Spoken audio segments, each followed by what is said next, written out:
PIT-CNT, ¿no? Mujica lo que dijo fue que durante el gobierno de la derecha el PIT-CNT estuvo de guampa caída, ¿no dijo? ¿Cómo es que dijo? Sí, sí, Wampa caída. Guampas caídas. Sí, sí, sí. O sea que no hizo realmente oposición, de alguna manera podríamos decir, y que cuando gobierna el Frente Amplio le hacen más oposición, de alguna manera se reclaman más y se movilizan más. Este fue la afirmación de Mujica y que generó respuestas de, por ejemplo, Juan Castillo, el ministro de Trabajo del Partido Comunista, secretario general del Partido Comunista, declaró que eran lamentables estas declaraciones. También hubo respuestas de dirigentes de PIT-CNT, también del Partido Comunista. Fernando Pereira, el presidente del Frente Amplio, criticó también la posición de Mujica o la declaración de Mujica. Y Sergio Somarúa, el dirigente del SINTEP, el Sindicato de la Enseñanza Privada, también cuestionó estas declaraciones diciendo que eran injustas, que reflejaban ignorancia y cosas por el estilo. A mí me parece que lo que todo el mundo elude es a qué apuntan estas declaraciones, ¿no? Es decir, porque es evidente que lo que, por ejemplo, le señala a Somaruga, de que en realidad el Frente Amplio no hizo oposición, no lo dice abiertamente, porque Somaruga no se delimita del Frente Amplio en este sentido, ni en su política frente al gobierno de la derecha, ni actual. Pero dice, bueno, él dice algo que a mí me pareció llamativo, porque, marca un poco una visión sobre el Frente Amplio, ¿no? Y me parece más interesante que las declaraciones que han hecho otros referentes sindicales o del Frente Amplio. Porque finalmente Somarúa no es formalmente del Frente Amplio, por lo menos nunca se ha proclamado como tal, ¿no? Frente Amplista. Mujica había dicho que el sindicalismo no movió un dedo en la administración de la calle Pou, ¿no? Y bueno, Somarúa dice: ¿en qué país viviste estos 5 años? ¿Sabes cuántos paros hicimos? ¿Cuántas ollas se levantaron para que la gente no pasara hambre? Mientras el gobierno le daba la espalda al pueblo, ¿cuánta gente dejó el lomo? En la calle, en las rutas, en los campos, en las fábricas. Y recordó que el PIT-CNT fue el que impulsó el referéndum contra la ley de urgente consideración, contra la LUC, y que luego el Frente Amplio se plegó a esta iniciativa. Por ejemplo, Somarúa dice: todos sabemos que cuando el Frente Amplio perdió las elecciones quedó como perro en cancha de bochas, quedó desconcertado. Tuvo unos para un lado y otros para otro, era un desorden el Frente Amplio, ¿no? Es decir, diciendo, devolviendo la crítica a José Mujica. Creo que acá, de alguna manera, el planteamiento de Somarúa es que, él estaría más alineado con esa de la izquierda del Frente Amplio que impulsó el referéndum contra la LUC, en particular el Partido Comunista, ¿no? Es cierto que esto se resolvió primero en el PIT-CNT, en FUCBAM, en la FEU, en las organizaciones sociales. También es cierto que la línea que primó fue la del Partido Comunista, que impuso que no se fuera contra toda la ley de urgente consideración, sino contra 135 artículos, para acordar con el Frente Amplio y para evitar someter a un referéndum a los artículos votados por el Frente Amplio. De casi 500 artículos, 400 y pico artículos, se impugnaron 135 nada más. Exacto. El Frente Amplio había votado más de la mitad. Con esto creo que evidentemente Somarúa no quiere ir a fondo en su crítica al Frente Amplio, y en la respuesta a Mujica no analiza a qué obedece esto, ¿no? Parece que dice, no se entiende por qué viene esta crítica. Evidentemente esto no es la primera vez que José Mujica ha criticado a los sindicatos, ha dicho cosas más duras con respecto a los sindicatos, ¿no? Es decir, antes de su gobierno declaró que hay que hacer mierda a los gremios de la educación. No son palabras suaves, quiero decir, ¿no? O sea, que no da para sorprenderse que ahora Mujica critique que el PIT-CNT se movió poco frente al gobierno de la calle Pou, o no hicieron nada, o lo que sea, y cuando antes planteó destruir los sindicatos de la educación. Y de hecho fue algo que intentó Tabaré Vázquez con la declaración de esencialidad de los servicios esenciales, es decir, la prohibición de la huelga, del derecho a huelga. Y Y bueno, en este sentido llama la atención la sorpresa también, ¿no? Que se sorprendan sí, por lo que dice Mujica. En definitiva, Mujica está generando una presión, busca trasladar hacia la base del Frente Amplio, hacia la sociedad, una presión para achatar a los sindicatos, que no haya ningún tipo de reivindicación. Sí, esto cuando arranca un diálogo social, ¿no? Samaruga dice algo, además, que dice que no entiende qué es lo que le molestó, ¿no? Del discurso. Y es que el discurso en realidad es un discurso enteramente dentro del marco capitalista, ¿no? Porque los discursos del PCNT, de los 3 oradores del PCNT, fue un discurso muy justificador de la parálisis, digamos, que lleva adelante, o en la que está el gobierno de Yamandu Orsi. Entonces, sí, no vamos a pedir milagros, ¿no? No pedir milagros. Podríamos decir, Mujica se cura en salud, ¿no, Rafa? Se cura en salud y ya inicia una presión que con, de alguna manera, la autoridad que tiene por ser expresidente, por ser ex rehén de la dictadura, ya está gastada toda esa autoridad, pero la sigue utilizando, y ha generado mucha bronca en la gente este tipo de declaraciones.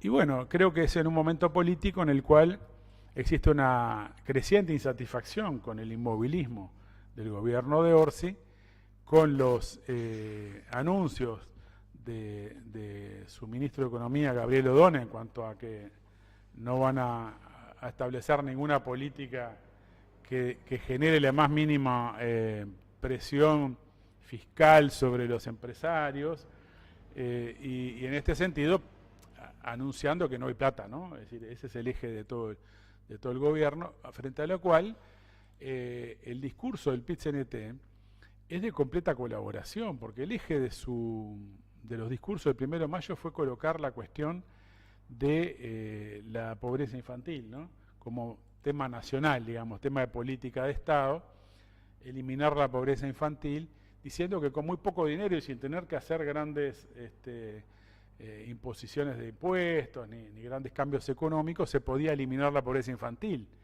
Es decir que, como la pobreza infantil es inseparable de la pobreza de sus padres y del conjunto de la sociedad que está cada vez más empobrecida, incluido los asalariados, más de medio millón de asalariados ganan menos de 25.000 pesos, estamos ante una afirmación que realmente es inédita, ¿no? Es decir, ya sin ningún tipo de cambio estructural se puede resolver la pobreza en un marco capitalista sin tocar los grandes intereses empresariales, ni de los banqueros, ni el pago de la deuda.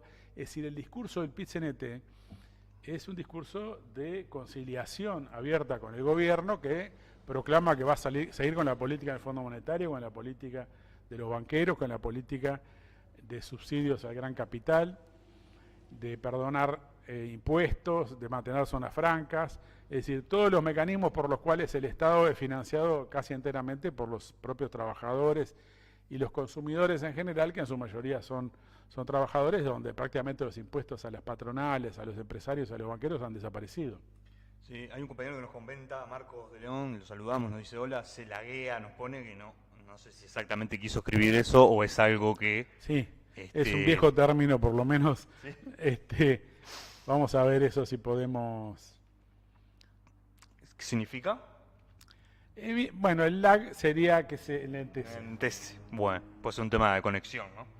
Sí, Rafa, sobre esto que decías vos lo último, hay que decir que los documentos al PIT-CNT, ¿no? Al Congreso del PIT-CNT, desarrollan mucho esta línea de, finalmente, el objetivo es persuadir a la burguesía de los beneficios de un aporte mayor para los salarios, un aporte mayor para la educación, un aporte mayor para la investigación. Pero eso es algo que ha constatado la burguesía en la historia, la propia burguesía ha constatado que tiene que hacer una serie de concesiones y se ha mostrado como, ya demostró, ya dio su veredicto esa política en el mundo. Lo que pasa es que se empobrece cada vez más, la pobreza crece. Toda esa idea de concesiones en un marco de una guerra no va. Y además es una forma de decir, lo que no se quiere entender es que cuando se habla de tecnología, de la productividad, además, lo que no se quiere entender es que el capitalismo lo que busca es la ganancia, ¿no? Finalmente. Bueno, es que yo creo que, a ver, Despojarlo de eso es como, creo que es el fondo el núcleo del problema, ¿no? lo primero es lo siguiente, tenemos un acto el 1 de mayo y un discurso de todos los oradores que no coloca un reclamo un salario mínimo, ¿no? Es decir, hablan de mejorar los salarios más bajos, pero no dicen, no colocan la cuestión de la canasta familiar, ¿no? Es decir, que un salario mínimo que cubra la canasta familiar, no colocan un plan, una plataforma reivindicativa sobre ningún aspecto prácticamente, ni mucho menos un planteamiento de una exigencia, en términos de una exigencia, porque uno puede largar también consignas, pero si no hay una exigencia del gobierno, sino que el discurso fue no le podemos pedir milagros a este gobierno que acaba de asumir. Y toda la cautela y ser cuidadoso y todo lo más que maneja el gobierno es ser cuidadoso con los intereses empresariales y de los capitalistas claramente. Y en este sentido el PIT-CNT no rompe ese esquema, ha entrado como por un tubo en toda la línea de la orientación del diálogo social. Para eso está en el Ministerio de Trabajo Juan Castillo, del Partido Comunista. Para eso está Gonzalo Sibila en el Ministerio de Desarrollo Social, el del Partido Socialista. Es decir, que son los partidos, Hugo Bay es un asesor del PIT-CNT a cargo de la reforma, de la discusión de la reforma jubilatoria, que dice no va a ser solo una reforma jubilatoria, es decir, lo que no va a ser es una reforma jubilatoria, sustancialmente van a agregar algún condimento de otro tipo, pero el eje de la reforma jubilatoria de la calle Pou no se va a tocar, y por lo tanto, al entrar en ese diálogo social y no plantearse ningún proceso de movilización, es un diálogo social que se plantea para un año de trabajo una comisión, quiere decir que durante un año va a seguir el aumento de la edad de retiro, va a seguir, por supuesto, la ampliación del sistema FAPS, que a partir de hace un año empezó a abarcar a más trabajadores que están obligados a aportar a los fondos privados en manos de los bancos. Y en este sentido, bueno, es claro que el objetivo es continuista, es decir, en cuanto a mantener las AFAP y todo lo demás, O'Donnell, Hugo Bay y otros han dicho lo que ya se laudó en el plebiscito no se va a tocar. Entonces, claramente esa es la orientación y a esa orientación se adhiere el PIT-CNT. El planteamiento de Mujica entonces parece destemplado, porque decir que el PIT-CNT pide mucho y se va a movilizar mucho y tuvieron sin hacer nada bajo el gobierno de la calle Pou, primero, bueno, es obvio que encubre que el Frente Amplio no hizo nada bajo el gobierno de la calle Pou más que votarle leyes y generar un ambiente favorable para que se aprobara la reforma jubilatoria. En la crítica, por ejemplo, de Somaruga, lo que rompe los ojos es que no menciona el plebiscito de la Seguridad Social. Claro. ¿No? Es decir, más claro que la LUC le podría haber dicho, bueno, nosotros impulsamos un plebiscito para tirar abajo la reforma jubilatoria de la calle Pou y vos estuviste en contra, no diste palo todos los días. Claro. Estuviste vos clavando la guampa con los banqueros, con la SAFAP, con el Fondo Monetario, para mantener ese curro, esa estafa contra los trabajadores. Es decir, que en realidad es evidente que la crítica que le hace incluso Somaruga, no hablemos ya de otros integrantes del gobierno o del Frente Amplio, es como mínimo muy liviana. Hay quien podrá atribuirlo a que Mujica está en un momento existencial donde todo el mundo sabe que en cualquier momento se va, ¿no? En cualquier momento no está más, entonces puede ser una causa por la cual se le perdona un poquito alguna cosa, no nosotros, quiero decir, me refiero a la opinión pública, es más tolerante, pero a la vez saben que esto no lo dijo por primera vez ahora. No. Reitero que lo ha dicho sistemáticamente frente a las luchas, bajo los gobiernos del Frente Amplio. Bajo el gobierno Mujica se impuso los servicios sociales, la prohibición de la huelga contra los trabajadores municipales, les mandaron al ejército a recoger la basura para quebrar los paros, y también en la ocupación y paro en el hospital Villar de Bo, por ejemplo, se le aplicó también servicios esenciales, es decir, la prohibición de la huelga para los que no conocen de qué se trata esto. Por lo tanto, el gobierno de izquierda es un boleto, ¿no? El gobierno de izquierda es un boleto, cualquiera protesta en el gobierno de izquierda, con la derecha no se animan. En realidad, ¿qué está pidiendo? Obviamente, durante todo el gobierno de la calle Pou, no pidió que los sindicatos atacaran al gobierno, sino que se reunió en privado en muchos casos en secreto, en otros casos de forma pública, con la calle Pou, por ejemplo, para discutir cómo viabilizar la reforma jubilatoria, esto lo dijo él.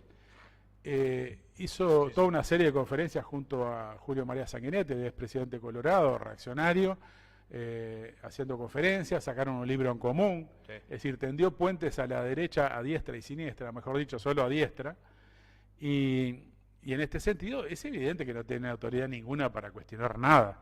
Acá sale la senadora, creo que es ahora, Betiana Díaz, senadora, a cuestionar a los que critican a Mujica, diciendo que no tienen autoridad. La única autoridad que tiene es Betiana Díaz, que está en una lista del MPP, que es la lista más votada del Frente Amplio, y por eso sale electa, si no, no tendría ningún tipo de autoridad para polemizar con nadie.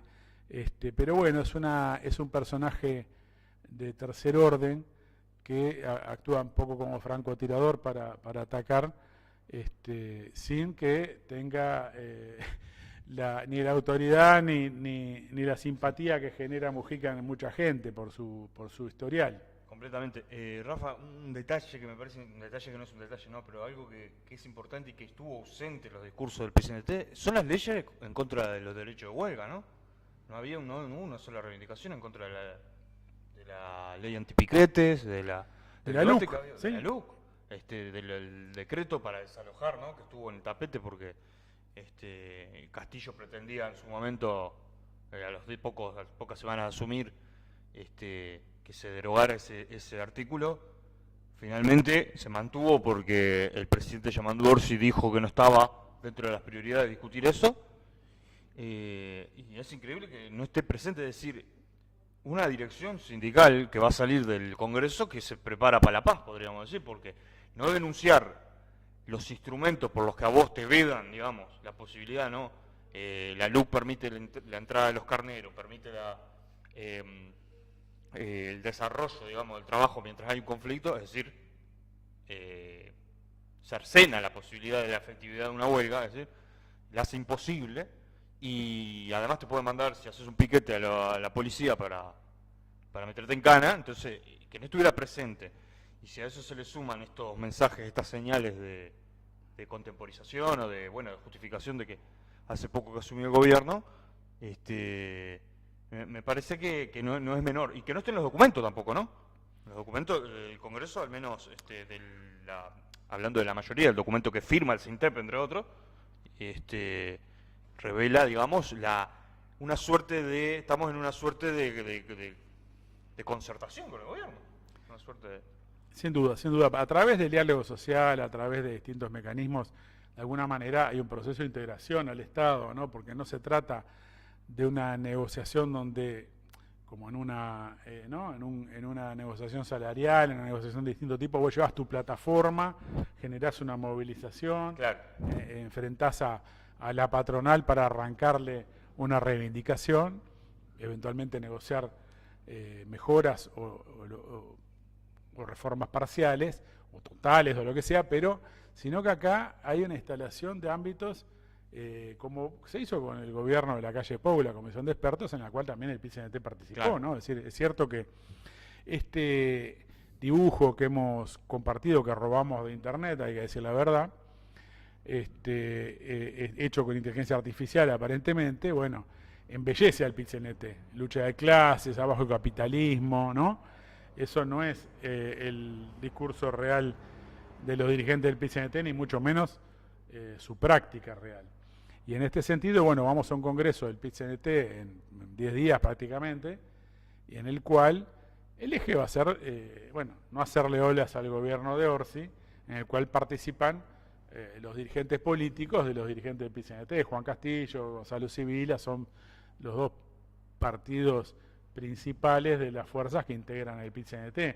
El MPP de Mujica no es casual que tenga muy escaso peso en los sindicatos, porque si bien en algún sindicato adoptó un poco de fuerza, pero no es realmente un aparato del MPP que domina. Por ejemplo, en bancarios está prácticamente en extinción. Claro. Hay que recordar que bancarios tiene toda una tradición de las fuerzas políticas que son parte de lo que hoy es el MPP, ¿no? O lo fueron, por ejemplo, el Partido por la Victoria del Pueblo.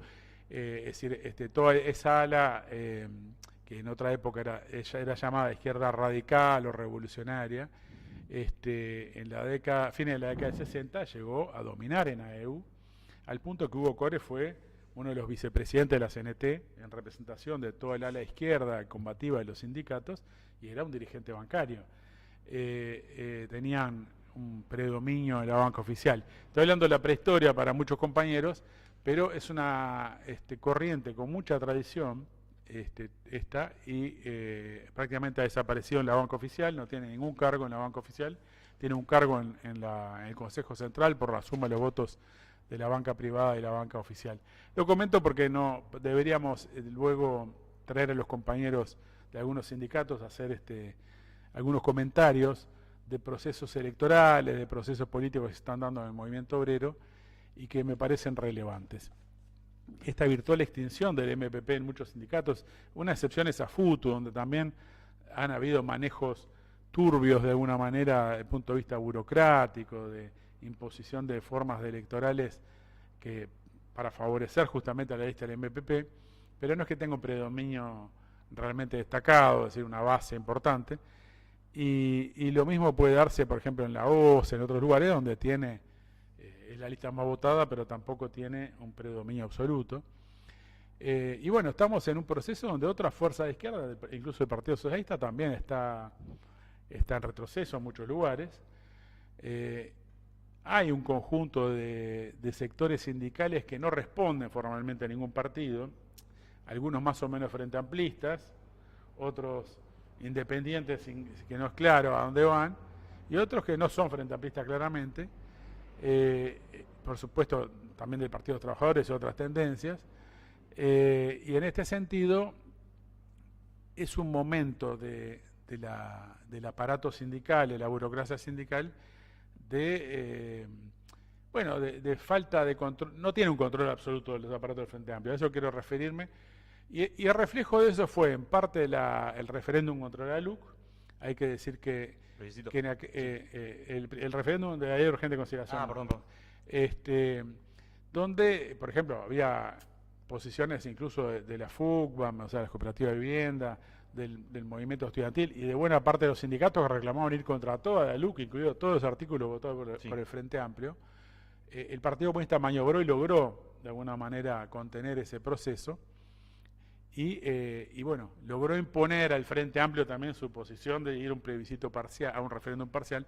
Luego en la cuestión del plebiscito de la seguridad social fue más claro esta contradicción.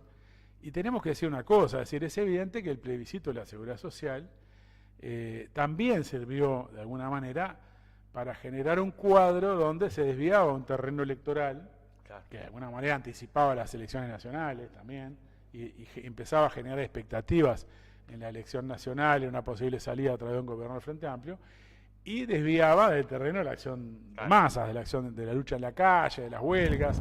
En este sentido hubo huelgas, hubo movilizaciones, hubo ocupaciones, pero todos quedaron más bien aislados del proceso general, y frente a la cuestión de la seguridad social, la reforma jubilatoria de la calle Pou, no hubo la más mínima movilización, es decir, hubo mínimas movilizaciones, mejor dicho, pero paros parciales, concentraciones, no una confrontación real, comparado incluso con países donde los sindicatos no tienen el peso que tienen en Uruguay, ¿no? Es decir, bueno, en América Latina, en Francia, en distintos lugares, ha habido verdaderas conmociones, y aquí el Frente Amplio jugó un rol de contención, y también la mayoría del PCNT, ¿no? de los sindicatos, se les escapó un poco por el margen izquierdo la cuestión del plebiscito, pero también el plebiscito lo usaron como herramienta de cierta contención en el marco de la desmovilización.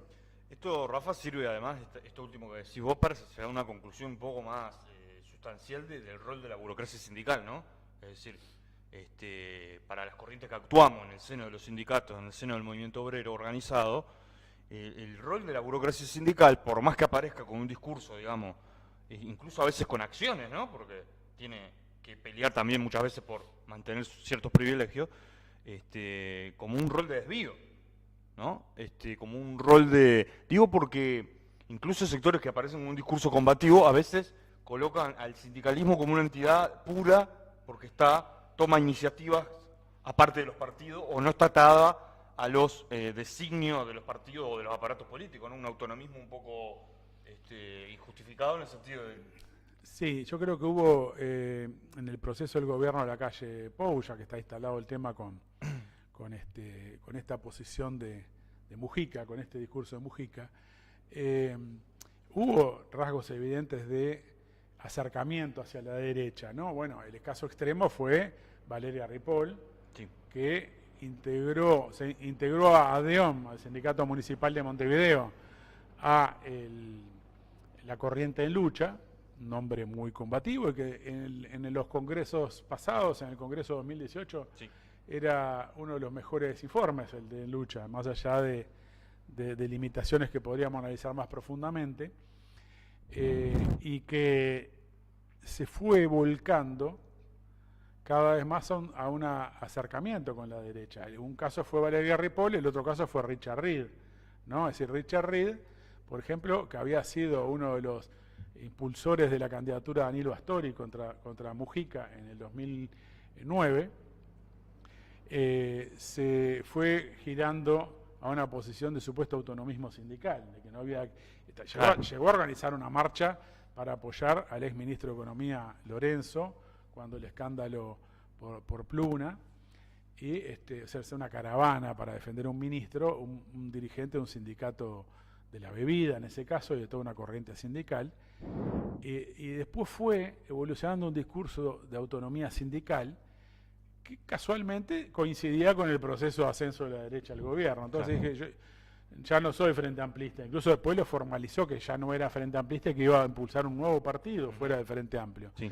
Entonces tú tenías el discurso de Valeria Ripoll, de Richard Reed, hasta cierto punto algunas expresiones también de otros dirigentes de Lucha, José López, también marcaban una tendencia de este autonomismo a politicismo no real, ¿no? Es decir, encaraban una forma de negociar con el gobierno de la derecha, y luego otros que son integrantes del partido del Frente Amplio, por ejemplo los dirigentes de la salud, llegaron al extremo de ir a despedir al ministro Salinas de la ultraderecha de este país, de Cabildo Abierto, y a decirle, no te hicimos problema, Te la hicimos fácil. te la hicimos fácil, estuviste tranquilo con nosotros. Tanto Jorge Bermúdez, el Fogata Bermúdez de la Federación Uruguaya de la Salud, del sector privado de la salud, como Martín Pereira del sector público de la salud, la Federación de Salud Pública, fueron a hacer ese... Bueno, ¿Uno del Partido Comunista? Uno del Partido Comunista y otro integrante de la lista de la actual ministra de Salud Pública, Cristina Lustenberg.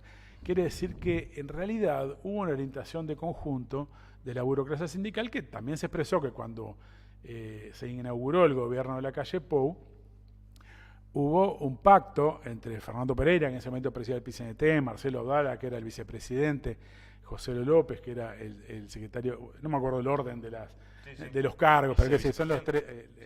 Son los tres cargos, vicepresidente de José López, creo, y secretario general Marcelo Abdala, y que hicieron un acuerdo para postergar los salarios, en nombre de la crisis económica, de la pandemia, de la mar en coche, y de privilegiar la generación de empleo, el mantenimiento del empleo. Aceptaron contener los reclamos salariales. En este sentido, lo que dice Mujica tiene su base real. Es decir, lo que él está planteando es, bueno, pongámonos todo el Frente Amplio y los dirigentes sindicales a contener, porque van a emerger procesos reivindicativos y procesos de lucha, y los sindicatos se tienen que disciplinar a que son sindicatos del Frente Amplio. Este es un poco el eje de su discurso, porque también Mujica no es ningún bobo y sabe que el contexto internacional es de agudización de la crisis capitalista, enfrentamientos entre potencias, guerra comercial, achique de los mercados, es decir, que ya están saturados, pero que van a un mayor estrangulamiento de los mercados, no va a haber menos salida para las mercancías de los distintos países, y por lo tanto, y de guerra, de perspectivas de encarecimiento del crédito, alza de tasa de interés, aumento de los déficits estatales. Es decir, todo un proceso en el cual va a agudizarse una guerra de clases contra las reivindicaciones salariales, contra el derecho jubilatorio, contra el derecho de huelga. Y en este sentido, todo el discurso de Mujica se anticipa también a ese proceso. Sí, esto último no, lo que decía respecto a al pacto que firmaron, digamos, el triunvirato del PIT-CNT con el gobierno para postergar el aumento de salario, es algo que viene recordando la prensa, tanto El País como El Observador, que viene recordando a la burocracia sindical, por lo que entienden que era un discurso de crítica demasiado cargada al gobierno de la calle, ¿no?